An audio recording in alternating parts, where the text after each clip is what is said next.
very, very heartbroken. She must all day be with him in a room. We don't want it with us. You see.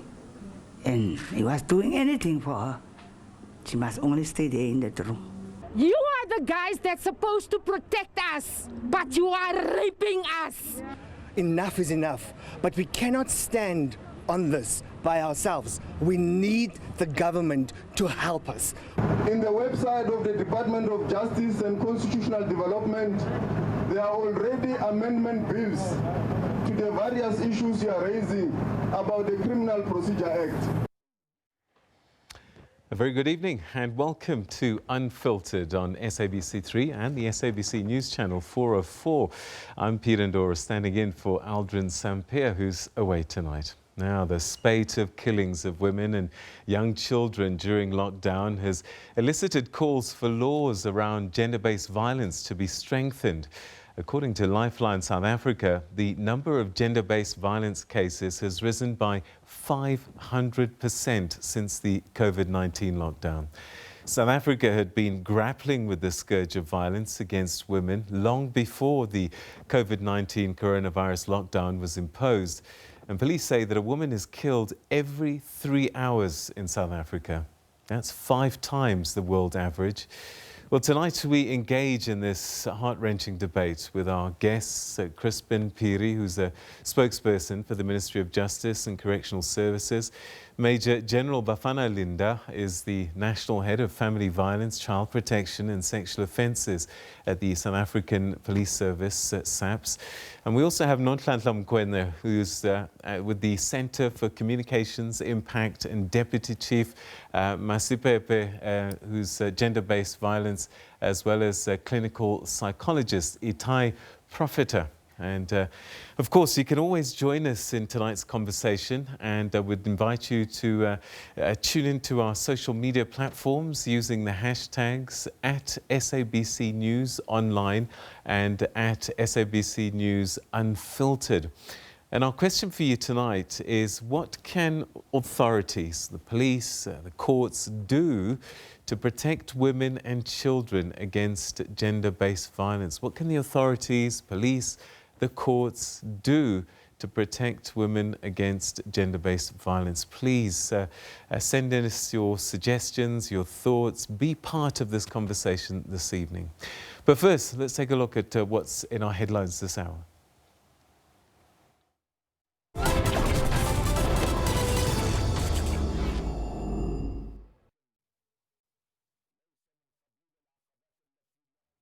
I don't have any alternative transport. I'm using a bus or a taxi. Now they block the way, I can't go to work. Thousands of commuters were left stranded in Gauteng as taxi associations slammed on the brakes. There were pockets of intimidation as some tried to find alternative transport to get to work. What we put across as government to try and bring a relief which is much needed into the taxi industry. It is something that government have gone through it over and over again, and they made a special dispensation. Transport Minister Fikile Mbalula had to be escorted out of Soshanguve Township north of Pretoria after taxi drivers were dissatisfied with his responses regarding the COVID-19 relief package.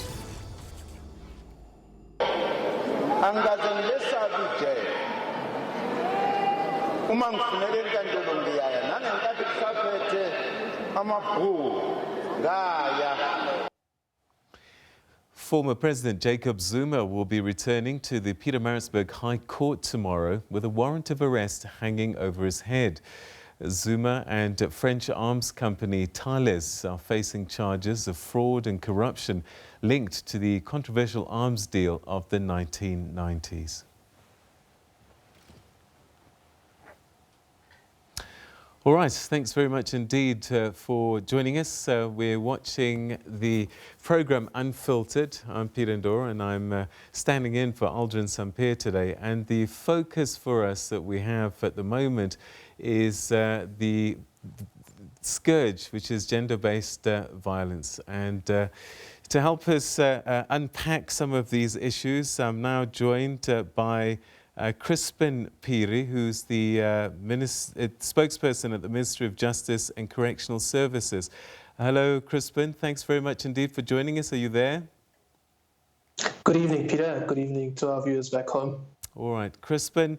In fact, I'm hoping we can be joined by Ms. Nonhlanhla Mkwena, who's with the Center for Communications Impact and Deputy Chief Maspepe.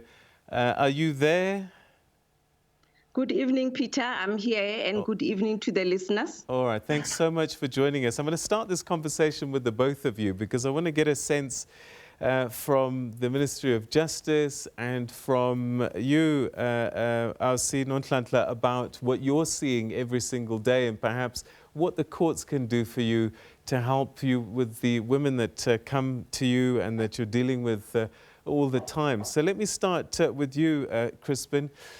What are the courts? What are the laws? What is the justice system doing to deal with this frightening statistic, 500% increase in gender-based violence just during this lockdown period? Yeah, thank you very much, Peter. I think one of the things that I just want to perhaps say up front is that I wish the question was phrased a little bit differently in that what is society doing? Because I don't think what we're seeing is a problem of the law, but it's really societal problem. We're seeing a lack of moral consciousness amongst our men in particular, not just society. Perhaps we should even narrow it down to say what are men doing about it. But be that as it may, we are seeing the fact that through our sexual offences courts, the number of sentences, harsh sentences that male perpetrators or perpetrators in general are getting for these sexual offences are increasing, and they tend to be quite high.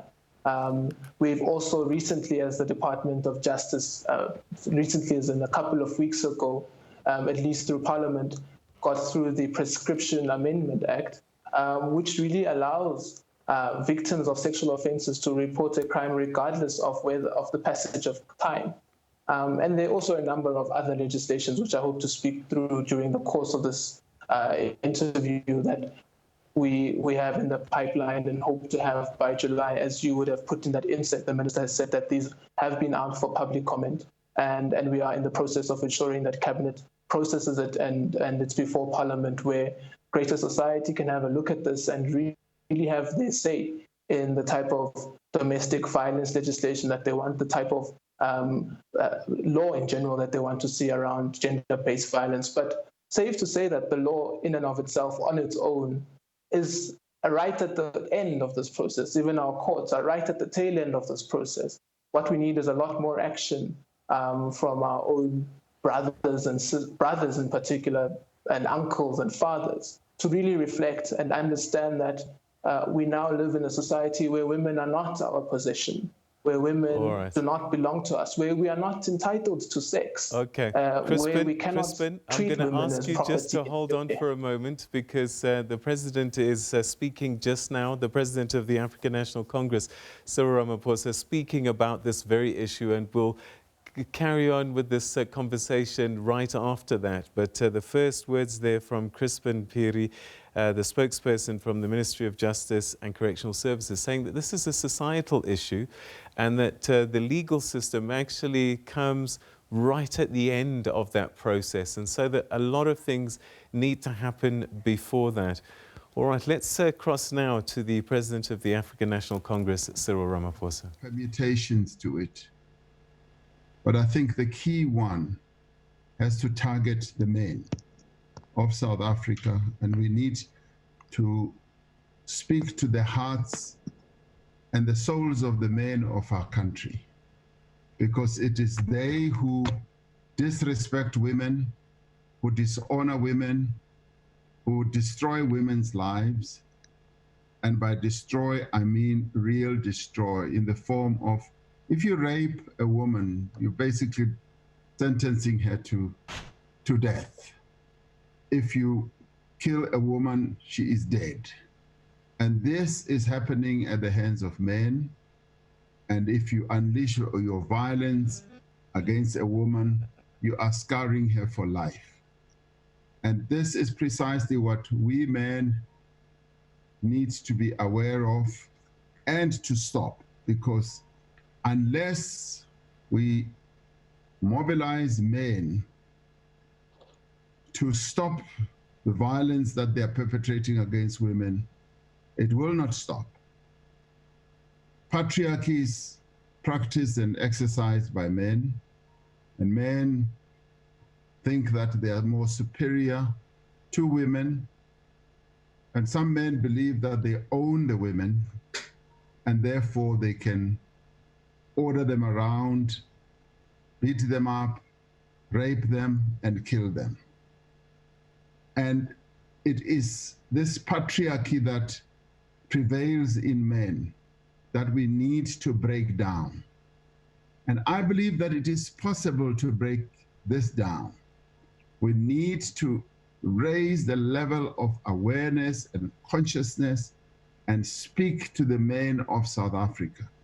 I'm hoping that with this initiative, we will start a massive movement that should rage throughout the country, where we get men to realize and to be aware that women are not their objects, women are not their punchbacks, women are not there to be raped or to be killed. And if we can do that, in the streets of our townships, in the pathways of our villages, and if we can then mobilize various other organizations where men participate in, our traditional leaders, in the churches, in the clubs, in the stokvels, in the sports clubs, all that. If we can do that, we will have gone a long way. And I would like to see a situation where we now start a big campaign and we get the literature properly crafted with clear messages that should be beamed to men.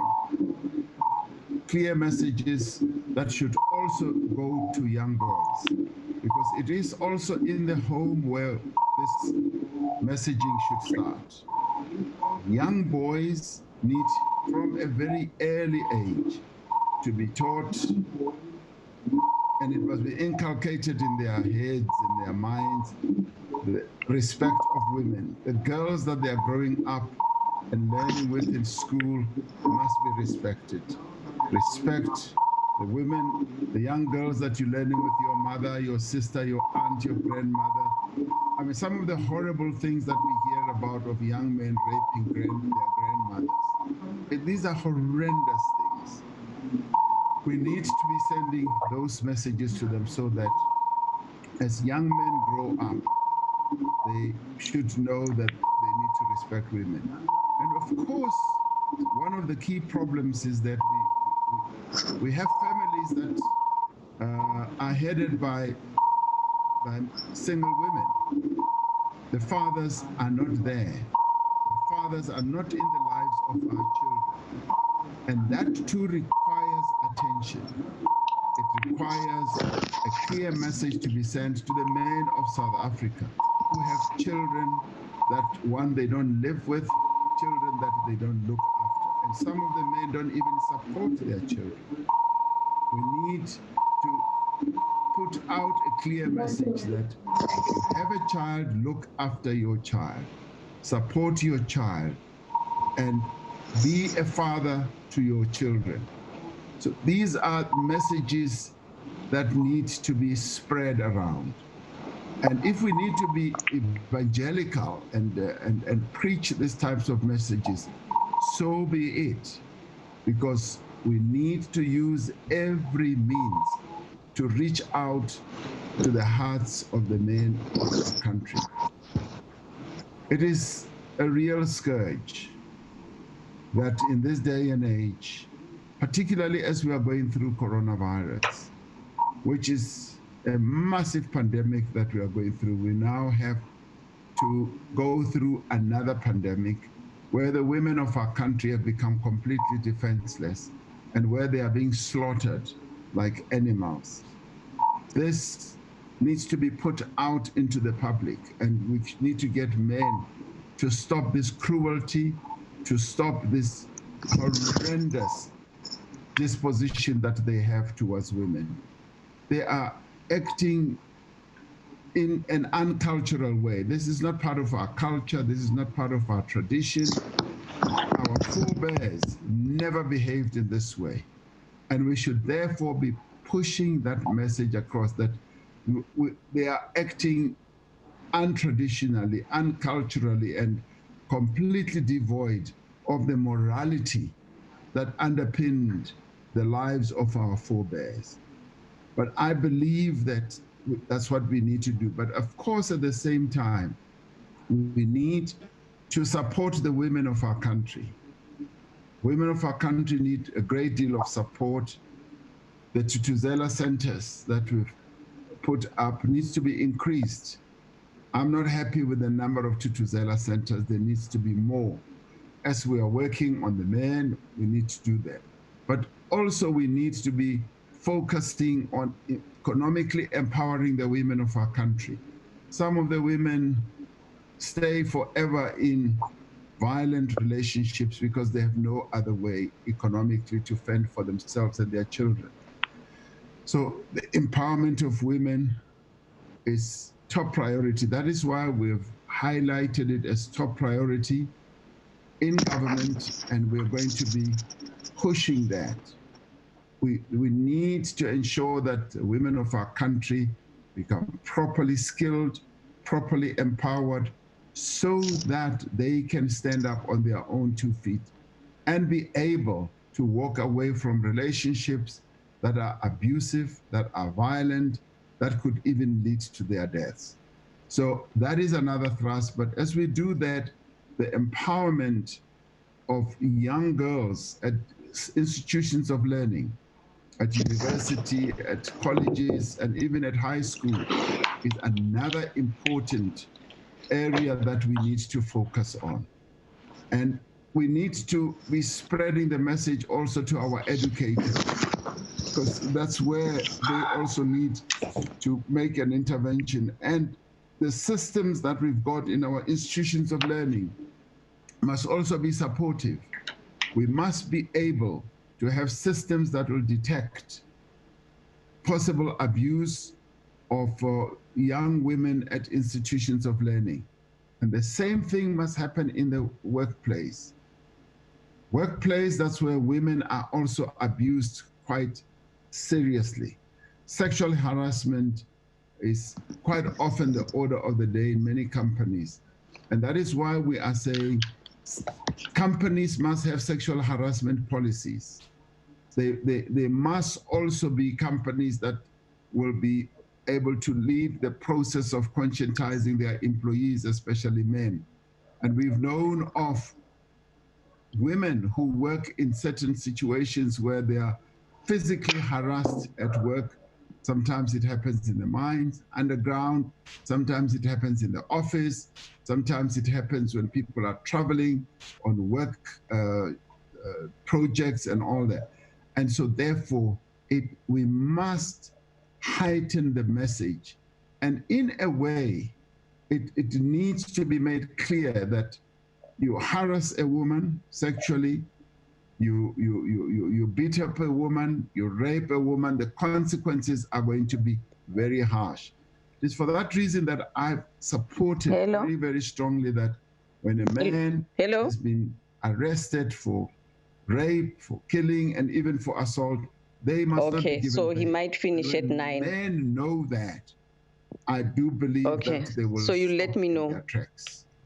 They will stop in their tracks and not be able to do that. But we must also deal with another aspect. Our society is largely traumatized by all the terrible things that we've inherited from apartheid. Apart from poverty and inequality and unemployment, there's just also just the violent environment that our people live in. And that's why We've been saying that we want socio-analysis people to be in place, your social workers, your supportive, other socio-analytical skilled people or experts to be in place. I want all the social workers who are unemployed right now to be brought into employment, because there are many wounds, there are many scars in our society, and some of them manifest themselves in all these terrible things that are happening to our women. And women also need to be supported. When a woman is violated, when a woman is abused, they need a professional to be on hand at short notice to be able to come and assist them. But we also need to get those people to spend time with men in groups, and so that we can pass on the message. So our task is huge. But I'd like to thank the ANC Women's League, the Young Women's League of the ANC desk, who have stood up and raised this issue very sharply. Hello. I'm very, very, very appreciative of the work that our ministry is doing of women, for youth, as well as disabled people is doing. But the ANC Women's League has been leading the charge, raising the level of consciousness. And today we've got all the structures that we are putting in place, the strategic plan that the women of our country have crafted is in place to support the women of our country. We've been even bold enough, and I think slightly bolder than many other countries who are also having exactly the same problem. We've made available money, 1.6 billion, and I want to see us adding on to that. We've also made sure that we get our police stations to be on the ready all the time, and the training of our police officers, as well as our judicial officers, on matters that have to do with gender-based violence is gaining traction. The courts, the special courts that we have set up, are also a wonderful, wonderful addition to the work that we are doing. So the war and the battle has been joined. We need the men of South Africa to join the battle to fight gender-based violence. And the men of South Africa, we must be in the forefront. We must be leading the charge. We must be the ones who take up the struggle. We cannot let the women of our country fight this struggle on their own. It must be our struggle. It must be my struggle. It must be my son's struggle. It must be every father's struggle and their sons. We must be able to inculcate this into our boys, into our young men in our country, from a young boy as young as a few years old, right through their lives. They must know that women, the women of South Africa, are not to be abused, they are not to be touched, they are to be respected, and they are to be honored. So today, I'd like to make a call to the men of South Africa that let us honor, let us love, let us respect our women. The women of South Africa are our mothers. They are the ones who bring life into this world. There's not a single man in South Africa who has not gone through the hands of a woman. We were all born by women, and our task must be to respect them. We should literally go on our knees and respect the women of our country. I was touched and moved when I saw the men yesterday on their knees in the march. That to me was most touching, because that is where we've got to be as the men of our country. That is where we belong, respecting the women of our country. So today is a great day, and I am appreciative of this effort that has been embarked upon. So thank you very much, DSG. Thank you very much, President of the ANC Women's League and everyone else. Thank you. Thank you, President.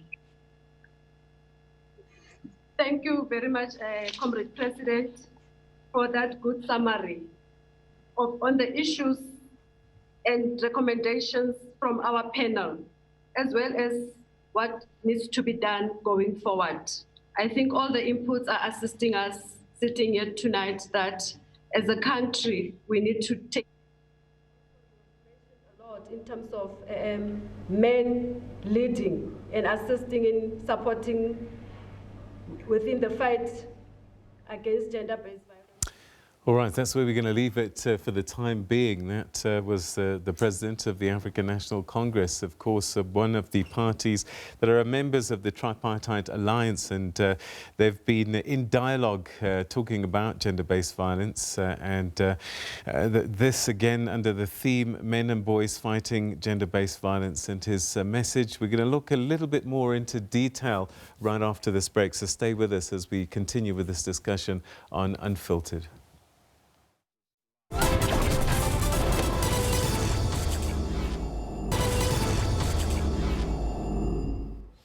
Welcome back. You're watching Unfiltered. If you've just joined us, today's discussion is looking at gender-based violence and this scourge and how to deal with it, how to manage it. We have a number of guests that we're going to be talking to, but we've just heard from the President essentially making a call to all men in South Africa, saying that we really need to step up, men and their fathers and their boys and their sons, and learn to respect our women. They are not objects of abuse, and every single man in this world has gone through the hands of a woman, and so we really need to show them that the respect that they deserve. And he made a call to society that ours is a very violent society. For whatever reason, there are a lot of scars and a lot of wounds, and so we need to reach out to a lot of these men to try and talk to them and change their soul, as the President said, address the soul of our men to make sure that we become conscientized to the fact that women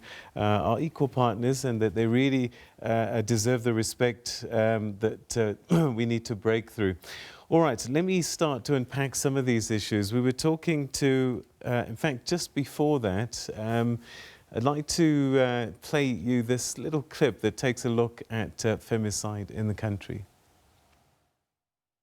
These are all joined at the hip.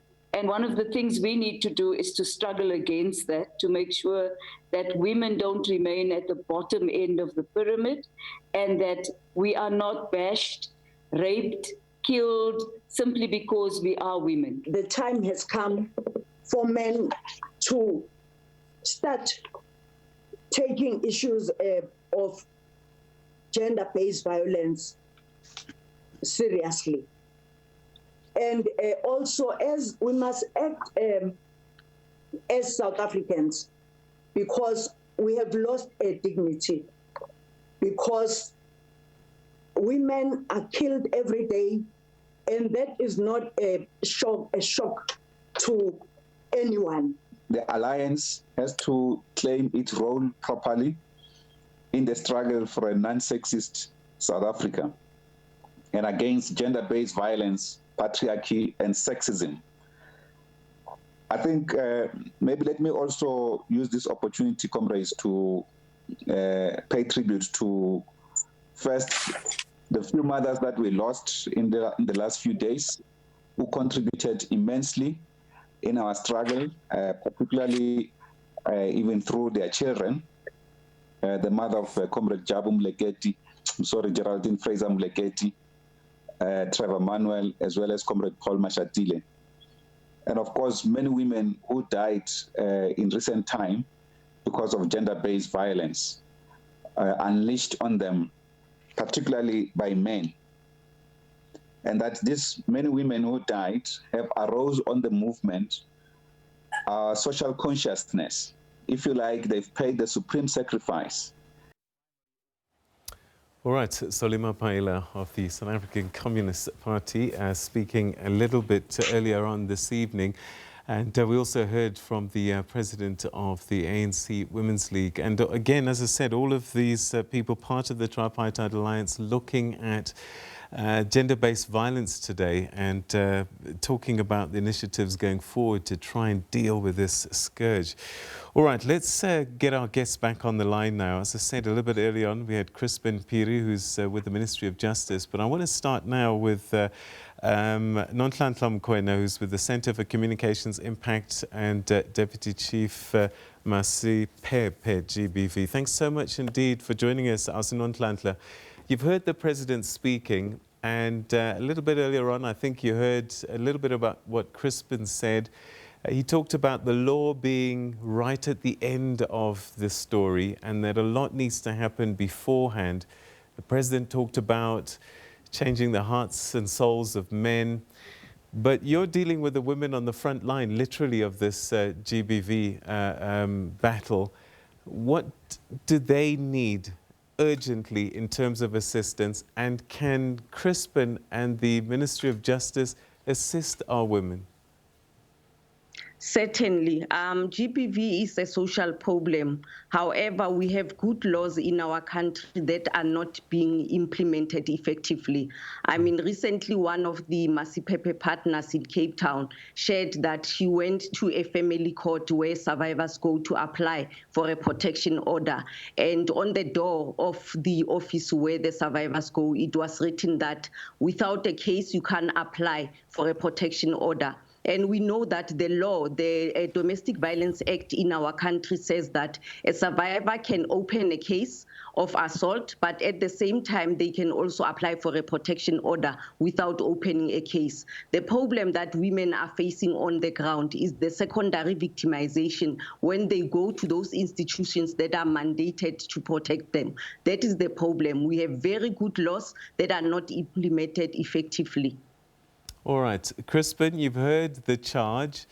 The laws are there and you're improving them, but the system is letting women down. When they arrive, they're not being helped. No, certainly, and I wouldn't say it's a system, it's people themselves who are letting our own sisters down. And then that's something that needs to improve across the public service, across the board, is that we really need to have civil servants who are conscious enough of what they are doing and what their role is in society. And one of the things that we have done in the Department of Justice and also across the criminal justice cluster is to introduce sensitivity training. It cannot be right that when someone comes to the doors of justice for assistance and we find a bureaucratic way of turning them, in fact, a bureaucratic way that doesn't even exist in law. And those are things that really, really take us back, because as Ms. says, the laws are there and in some ways they are quite progressive. But as implementing agents, it's our own brothers and sisters who somehow unconsciously or consciously subject survivors to further secondary victimization.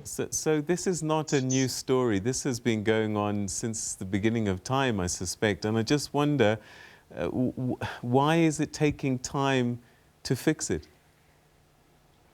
Well, like I said, I think it's also a question of consciousness across the board, understanding what the impact of secondary victimization is and what impact that has on survivors. One of the things that we've done also to at least to try and alleviate this problem of secondary victimization is the introduction of sexual offences court.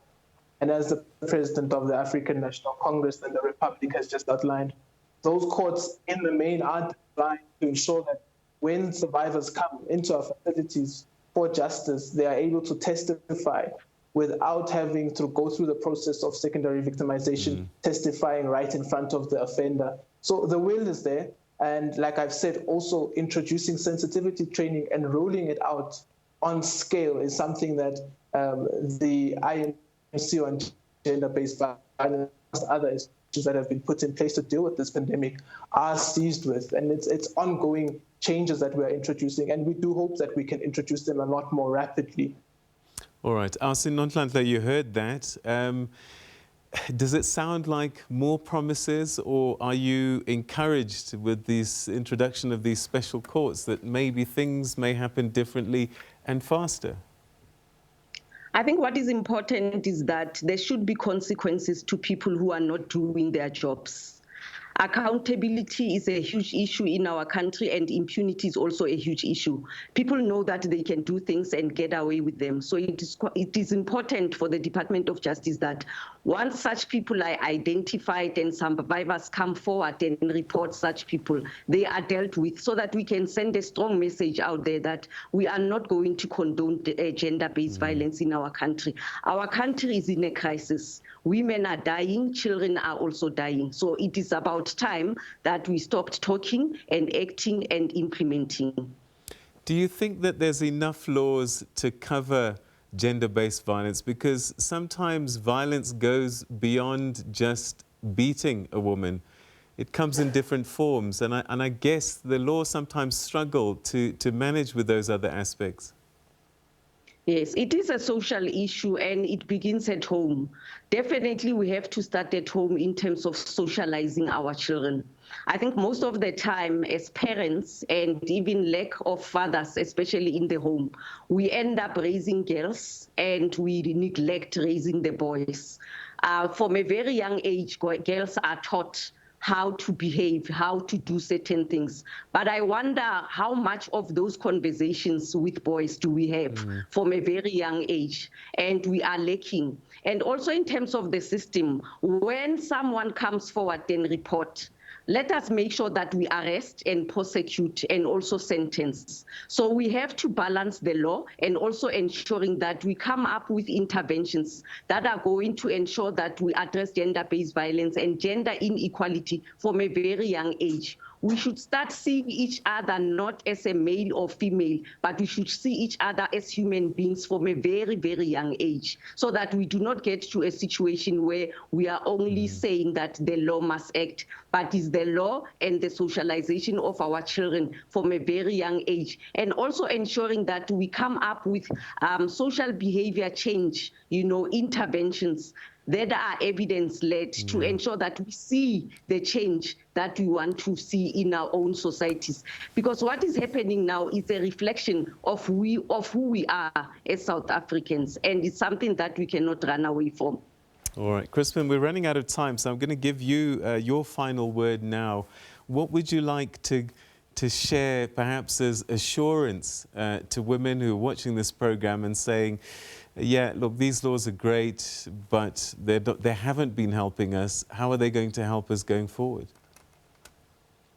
Yeah, no, certainly. Other than also sharing an assurance, I think one thing that I would also like to share with all of us, and men in particular, is that it's high time that we critique the patriarchal norms that we have come to entrench, be it in the church, every sphere of society. But having said that, we have reviewed the Domestic Violence Act, and one of the things that you have outlined is that there are various forms of violence, and the Domestic Violence Act really tries to look at the various forms of violence, also ensuring that protection orders are not just a piece of paper that apply in one province and immediately when you go into another province, you are no longer protected. So those are some of the practical things that the Domestic Violence Act looks at. We also have the National Register of Sexual Offences a bill which will be looking at ensuring that anyone who commits a sexual offense is on a sexual offences register, not just anyone who commits a sexual offense against minors and people with disabilities, as is the status quo currently.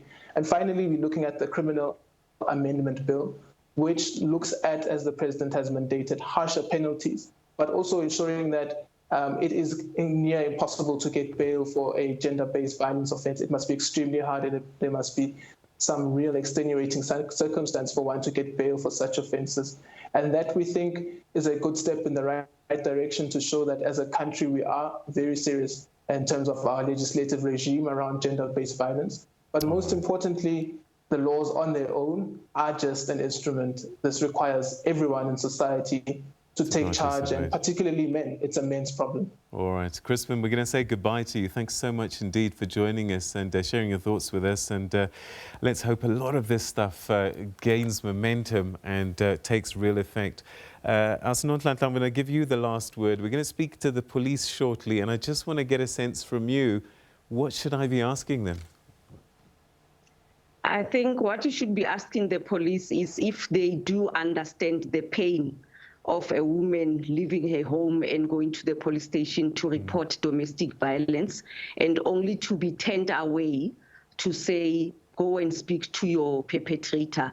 And when she gets back home, she's beaten to a pulp or she is killed after having gone to a place where she sought protection. Okay. Thank you so, so much indeed as well. Please keep up the good work, and thanks for your thoughts this evening. Thanks for having us. All right, okay, we're going to take a quick break. You're watching Unfiltered, and when we come back, we'll get a word from the police and just get a sense of how they're trying to grapple with this problem.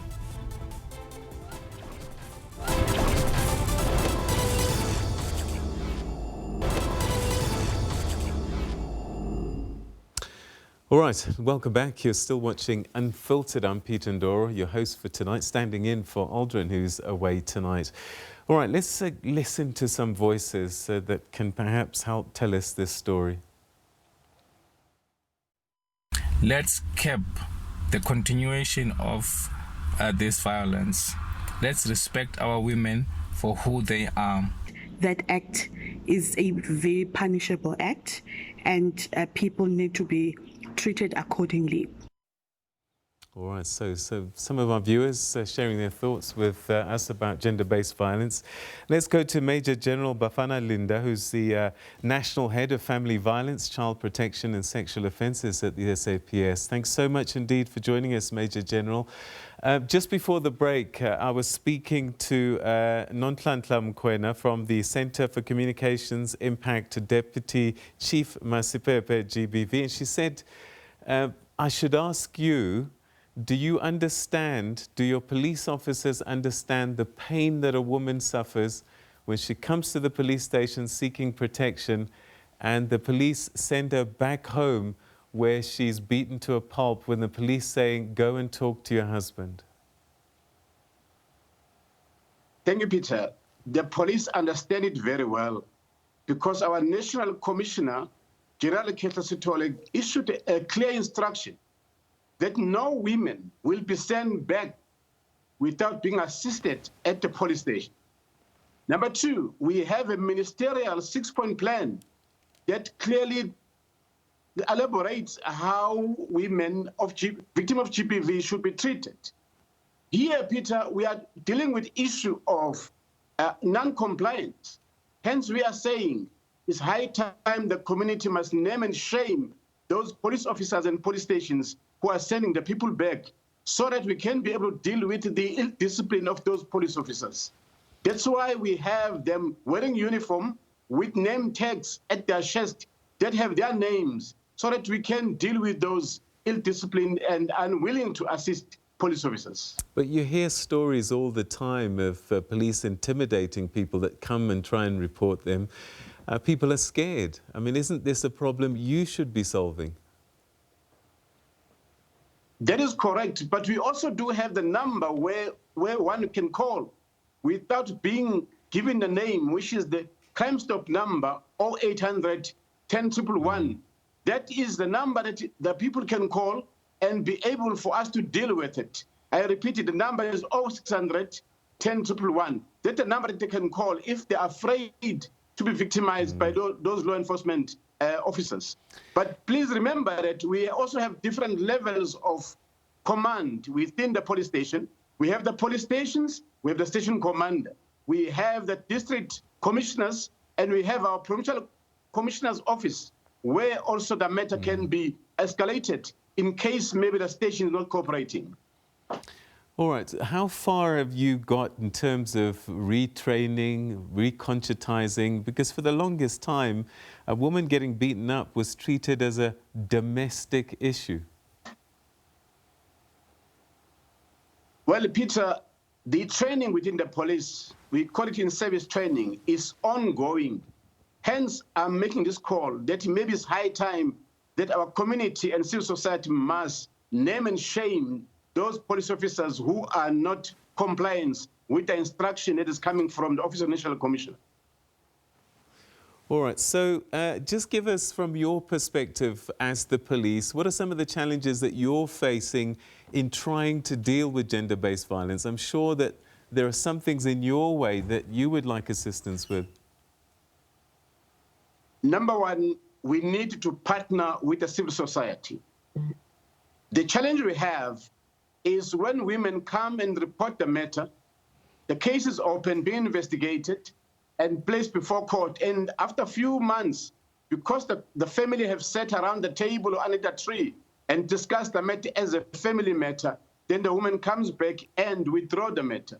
We might have seen recently that there has been a clip circulating from the Eastern Cape whereby this woman is beaten and has got blue eye all her faces, but she's saying she's not prepared to open up a case because she still loves the perpetrator. All right, but sometimes they're scared though, aren't they? How do you get around that? Remember that the counseling on its own, and we are also encouraging that women can also be placed and referred to shelters whereby they'll move away from a perpetrator. The other issue as well, once a woman comes to the police to report a case, the other way of making sure she's safe is to remove the perpetrator by arresting and putting the perpetrator behind bars. All right, Major General, I wish we could have talked to you for a bit longer, but unfortunately we've run out of time. We're probably going to have to pick this conversation again with you another time, but thanks so much indeed for your thoughts this evening. All right, now it's Major General Bafana Linda. We're going to close off with Itai Profeta, who's a clinical psychologist, to help us unpack some of the psychology behind this GBV, and also perhaps what some of the women are going through, especially those that find themselves stuck in these relationships. Itai, thanks so much indeed for joining us. Welcome to the program. Hi, Peter. Thanks for having me. All right, so sorry we don't have a lot of time, but I just want to start by asking you, the President talked about society that we live in is a very violent one. There are a lot of scars and a lot of wounds. Is that what's contributing to GBV? Yes, I think so.